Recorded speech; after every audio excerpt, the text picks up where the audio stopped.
Եմենի Անսար Ալլահ հուսիական շարժումը պաշտոնապես հայտարարել է Իրանին ռազմական աջակցություն ցուցաբերելու մասին։ Նրանց ներկայացուցիչների խոսքով որոշումն արդեն ընդունվել է եւ գործողությունները լիովին համաձայնեցվել են Իրանի հետ։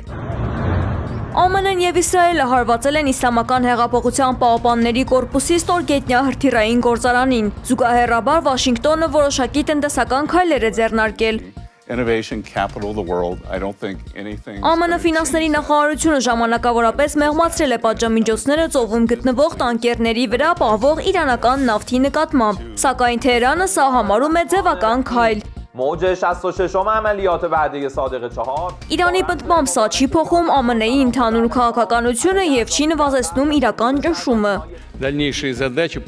Այս ֆոնին Ռուսաստանը վերահաստատում է իր հավատարմությունը Թեհրանին։ Նախագահ Վլադիմիր Պուտինը Նովրուզի արդիվ շնորհավորել է Իրանի առաջնորդներին։ Նա շեշտել է, որ Մոսկվան մնում է Իրանի հուսալի գործընկերն ու հավատարիմ ընկերը։